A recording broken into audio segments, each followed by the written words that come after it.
Okay, so I'm going to show you how to make some changes to the contract when you get it back from the other agent when you need to do a counteroffer. So the first thing we need to do is we need to get the counteroffer into our loop. We're going to do that by clicking on Add Document. You'll either use Browse or you'll use the email function. I just have a dummy contract sitting on my desktop, so I'm going to just throw that in there. And now we have our contract in here.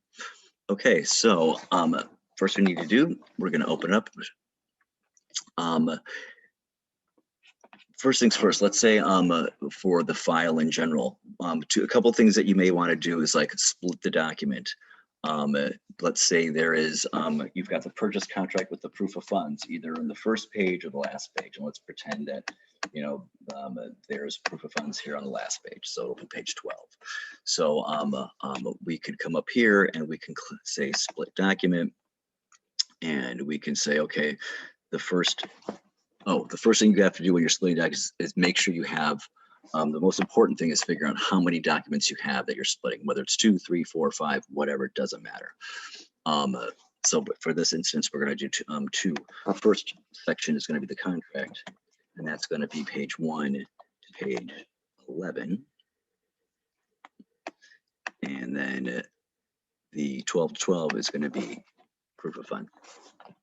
Right, we can hit split document.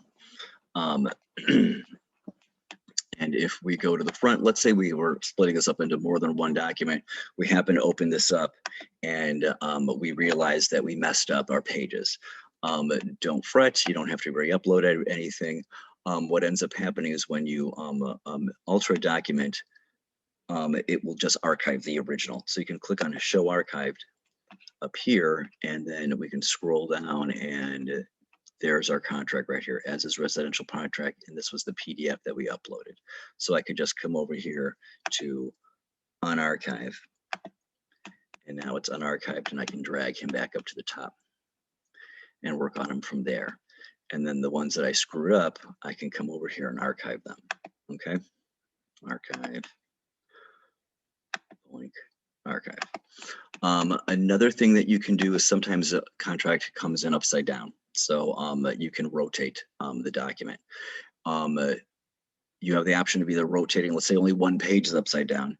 You can rotate the one page, or you can rotate the entire file. Okay, so boink,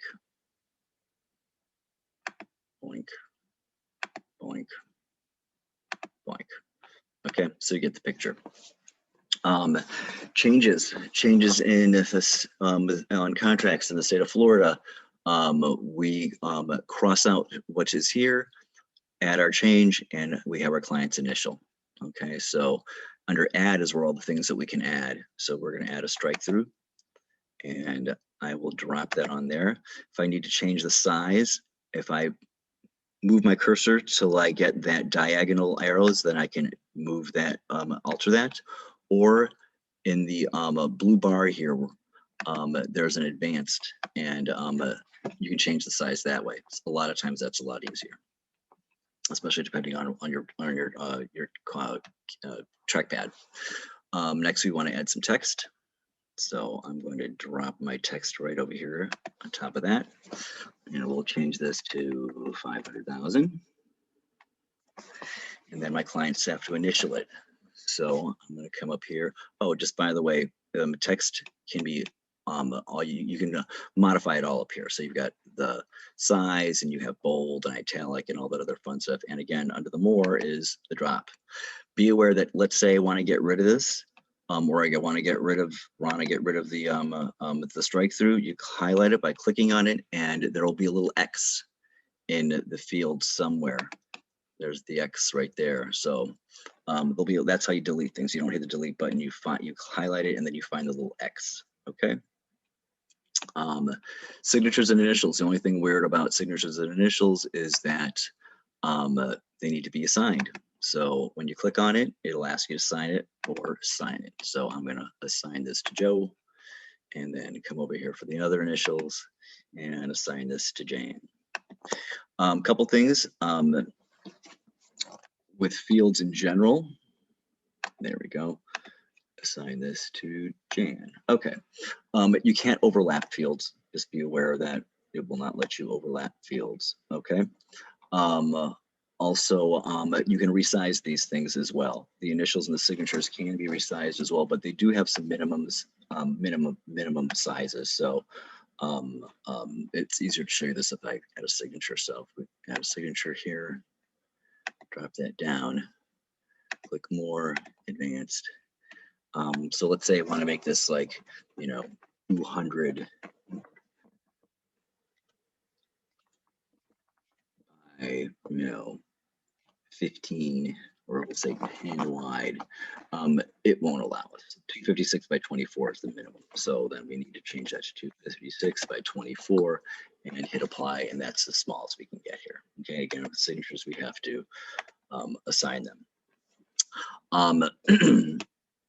Underneath the added, the only thing I've really ever used before, honestly, is a checkbox, in case you forgot to check something off. But again, remember, if you did forget to check something off and you add it, and then you check it, remember, if you're adding it, it has to have initials as well, okay? The other thing with contracts is each page has got to be initialed, and it's a huge pain in the butt to do, like for instance, a lease, because it's got like 20 pages. But if you look on the right-hand side, you'll see a cheat sheet for your quick keys, the quick keys that have like Control V to paste, or Control P to print, or Control C to copy, etc. They're all over here. The only difference between a Dotloop and like the regular world is that often you have to just add a shift to what your command is. So I'm going to click on the first initial here. I would generally just hold on the Control key to select multiple fields, right? Excuse me, the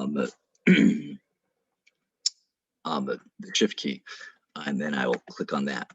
Actually, the Shift keys is what you hold down to like choose multiple fields in any program. So it's the one thing that doesn't have anything in addition to it. But if I look down here again to copy, I've got Control C is of the regular world, and Control Shift C is in loop. So I'm hitting Control C, and then I'm going to where I want to drop the initials. I'm hitting Control V. You'll notice I already hit Control V. They're not showing up. They will not show up until you move your cursor. Once you move your cursor, then they will show. So don't think that the Control V for paste is not working. You just have to move your cursor. Okay, that's how you copy and paste all these things and run through all these bad boys. That's pretty much how you're going to deal with a counteroffer. And if you have any other questions, please don't hesitate to give me a shout or shoot me a text. Okay, thanks.